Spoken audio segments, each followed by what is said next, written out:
Welcome back जी। दो लोगों ने और ज्वाइन कर लिया तो क्विकली अगर आप असद और बिस्मा, आप प्लीज इंट्रोड्यूस करवा दें अपने आप को क्विकली।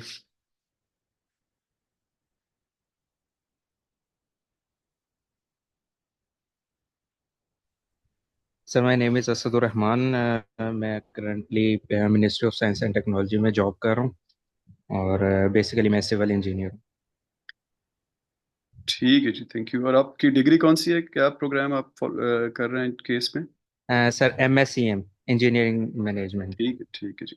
बिस्मा, आपको आवाज़ आ रही है तो आप भी अपने आप को इंट्रोड्यूस करा दें, वरना नेक्स्ट कभी करा देंगे इंशाल्लाह। चलें आगे चलते हैं।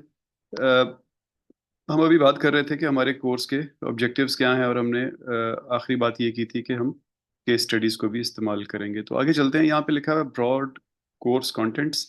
इस पे फिलहाल मैं बात नहीं कर रहा, मैं आई एम मूविंग अहेड। और आखिर में हमारे पास जो 10 एक मिनट बचेंगे उसमें मैं क्विकली इस पे बात करूंगा। मकसद ये होगा कि ये हमारी क्लास नंबर 0 भी काउंट हो जाएगी, यानी इस टॉपिक को इंट्रोड्यूस कर देंगे। बाकी थोड़ी देर में मैं ये बताऊंगा कि हमारी क्लास, ये जो सेशन कर रहे हैं, इसका मकसद क्या होता है, और एक्चुअली हमारी क्लास किस तरह होगी। जो हमारी ग्रेड डिस्ट्रीब्यूशन है, मैंने आपको थोड़ी देर पहले बताया कि 50% ऑफ द ग्रेड्स जो हैं वो आपके प्रोजेक्ट के होंगे। जो असाइनमेंट्स और केस स्टडीज और मुख्तलिफ शक्लों में आती रहेगी, जमा होती रहेगी, और जब हम उन सबको आखिर में इकट्ठा करेंगे तो आपका प्रोजेक्ट बन जाएगा। मिड टर्म 20% और फाइनल्स 30%। क्लास पार्टिसिपेशन के बारे में लिखा है जी कि class contents will be uploaded on instructors YouTube channel every week. यानी जो इस हफ्ते की क्लास है, अगर हम फिजिकली होते केस में तो आज कोई क्लास हो रही होती, तो वही क्लास एक वीडियो की शक्ल में यूट्यूब पे अवेलेबल हो जाएगी। इसी तरह कोर्स का जो सारे का सारा कंटेंट है वो कैनवस के पोर्टल पे अवेलेबल होगा, जिसमें तमाम असाइनमेंट्स, क्विजेज, सपोर्ट मटेरियल यानी बुक वगैरह अगर आपको चाहिए हुई। लाइब्रेरी में बुक अवेलेबल है, आपको नहीं मिलती तो मुझे बताइएगा। पावर पॉइंट की प्रेजेंटेशंस और यूट्यूब के लिंक्स, या उसके अंदर भी आप वीडियोस भी देख सकते हैं, वो पोर्टल पे होगी कैनवस के। तो आप में से काफ़ी लोगों ने पोर्टल ज्वाइन कर लिया है, जिन्होंने नहीं किया वो जो व्हाट्सएप ग्रुप पे मैंने एक गूगल डॉक्स का लिंक, गूगल ड्राइव में एक एक्सेल शीट का लिंक भेजा हुआ है, उसको क्लिक करके वहाँ पे अपना नाम और ईमेल एंटर कर दें तो आपको इनवाइट आ जाएगी, तो आप उसको ज्वाइन कर सकेंगे। अ, जब अगली क्लास होगी यानी नेक्स्ट संडे को हम इसी तरह बैठे होंगे, तो आपको वो जो मैंने वीडियो अपलोड की होगी आज की क्लास की, यानी मैं इस वीडियो की बात नहीं कर रहा जिस जो अभी हो रही है, बल्कि एक्चुअली प्रेजेंटेशन नंबर 1 जो है, उस पे एक फॉर्मल लेक्चर के तौर पे एक वीडियो वहाँ पे होगी, वो आपने सारी देख ली होगी। और बुक का चैप्टर 1 भी आपने देख लिया होगा। तो जो नेक्स्ट संडे को इस वक्त ये वाला सेशन होगा, it will be Q&A session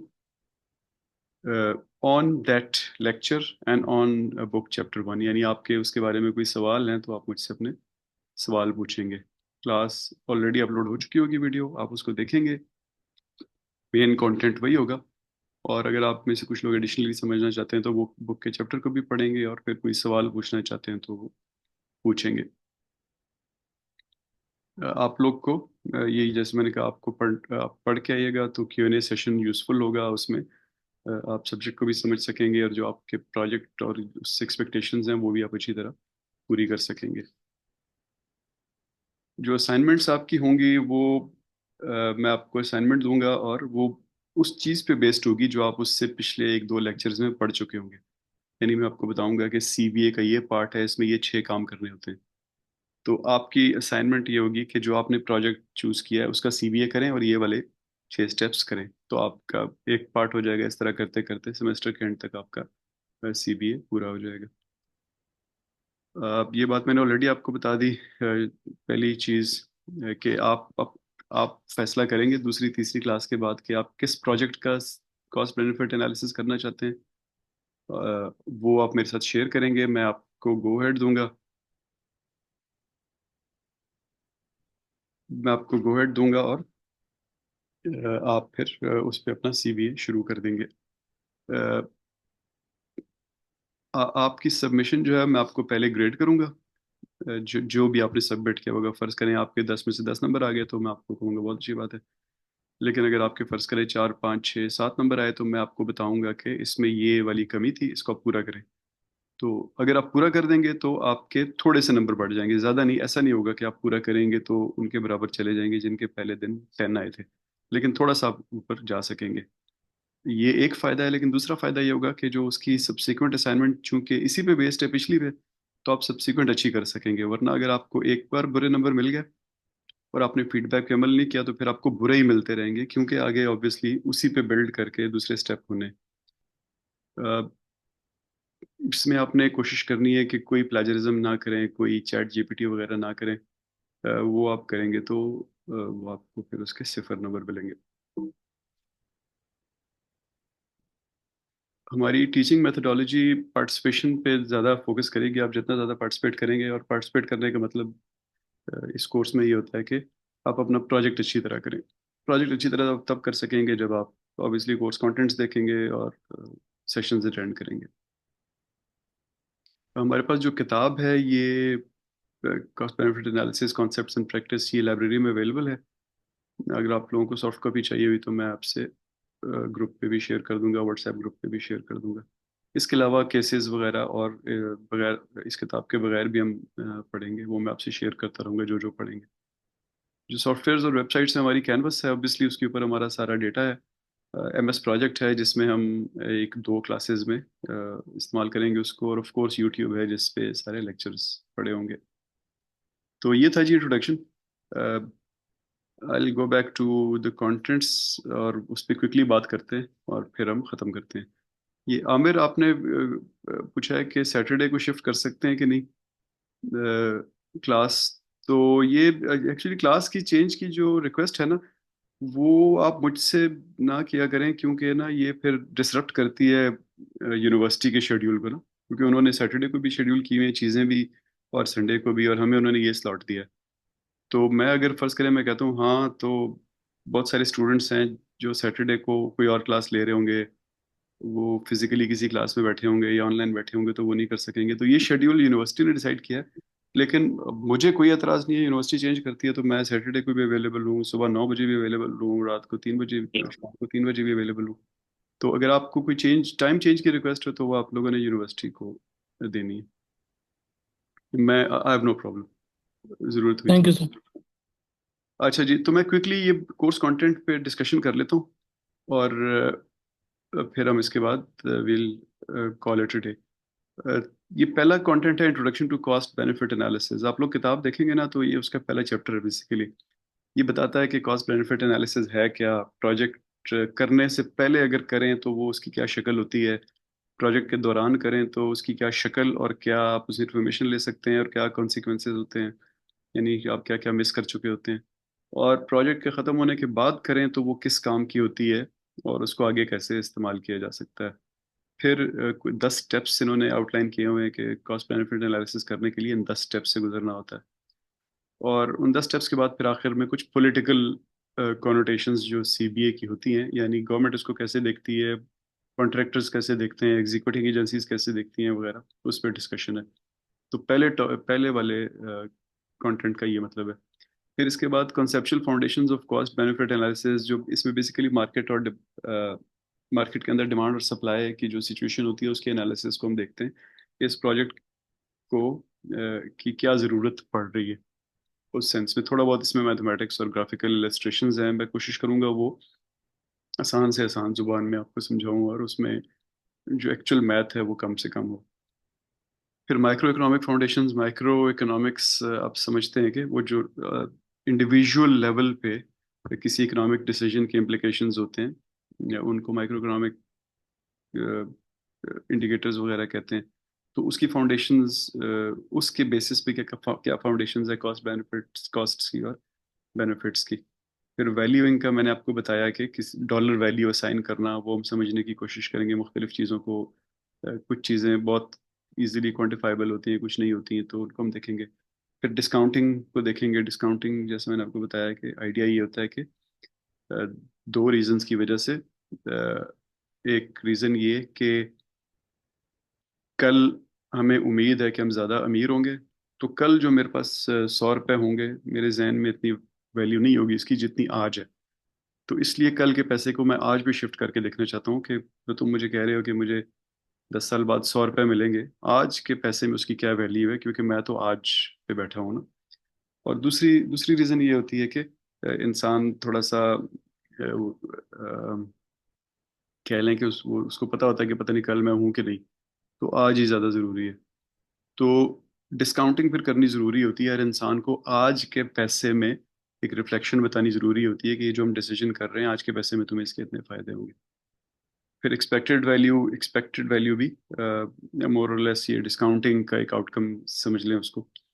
तो उस पर हम बात करेंगे। फिर सेंसिटिविटी एनालिसिस मैंने आपको बताया था कि ये आपके मुख्तलिफ जो आप वेरिएबल्स को समझने की कोशिश करते हैं, उनके कॉस्ट और बेनिफिट्स को, वो अनसर्टेन होते हैं।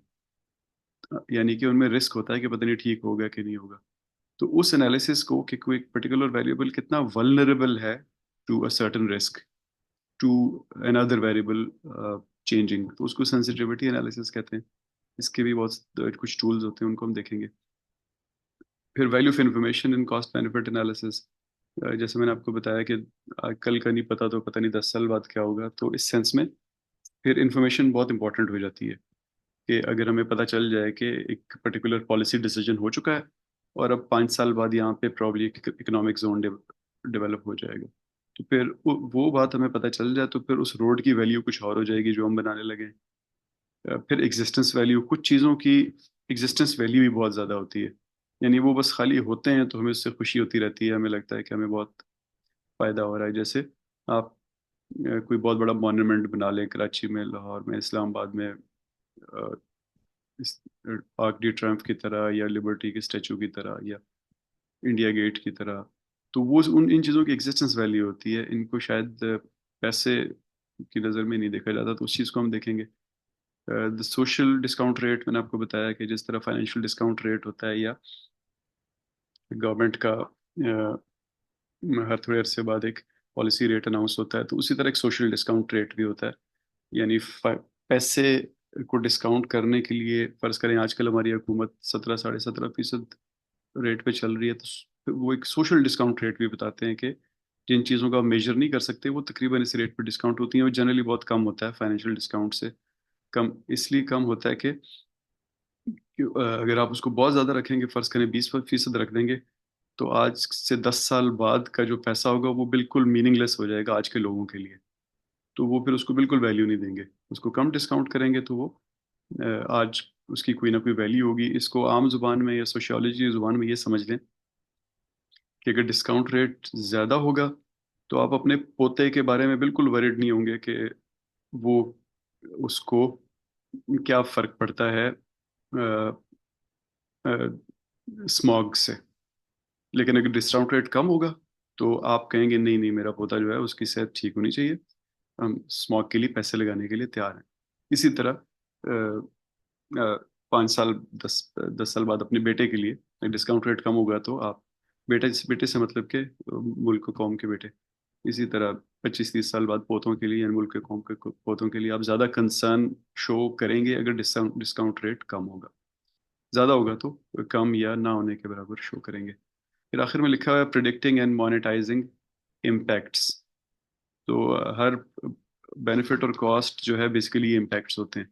तो इनको प्रिडिक्ट करना और मोनेटाइज करना, इसको ये तकरीबन वैल्यूइंग के करीब ही है, लेकिन प्रिडिक्शन इसमें ऐड हो जाती है। तो प्रिडिक्शन के साथ मोनेटाइजेशन, फिर उसमें प्रोबेबिलिटी वगैरह आ जाती है। फिर आखिर में अर्नड वैल्यू, मैंने आपको बताया अर्नड वैल्यू एक प्रोजेक्ट मैनेजमेंट का एक सब्जेक्ट है जिसमें आप कॉस्ट्स को एनालाइज करते हैं, कॉस्ट और टाइम दोनों को, और उससे ये अंदाज़ा लगाने की कोशिश करते हैं कि आपका प्रोजेक्ट ट्रैक पे है या नहीं है। फिर costing analysis and MS project. अब ये अर्नड वैल्यू और कॉस्टिंग दोनों जो हैं ये प्योर फाइनेंशियल टर्म्स में होती हैं। इसमें सोशल साइड या एक्सपेक्टेड वैल्यू या मैक्रो इकोनॉमिक फाउंडेशन वो वाली चीज़ें कोई भी नहीं होती। ये प्योर पैसे की हम बात कर रहे होते हैं। तो ये दोनों चीज़ें हम उस प्योर प्रोजेक्ट मैनेजमेंट कॉन्टेक्स्ट में पढ़ेंगे। एक कह लें कि एक अनसेंसिटाइज्ड और मैकेनिकल किस्म की जो अप्रोच होती है ना प्रोजेक्ट मैनेजमेंट में, कि 200 रुपये लगाए तो 300 मिलने चाहिए, तो उस तरह से प्योर कैश में। और आखिर में केस स्टडीज देखेंगे कॉस्ट बेनिफिट एनालिसिस में। तो ये था जी थोड़ा सा इंट्रोडक्शन इस कोर्स का।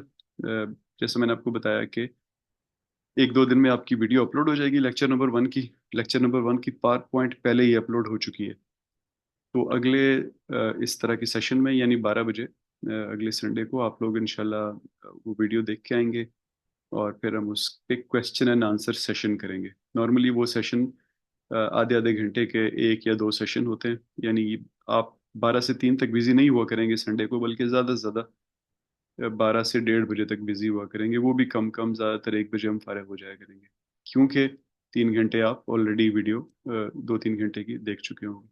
तो आपका कोई सवाल है तो मुझे बताएं, नहीं तो हम इंशाल्लाह इसको कॉल ऑफ करते हैं। अस्सलाम वालेकुम सर, जावेद शेर सर। जी जावेद।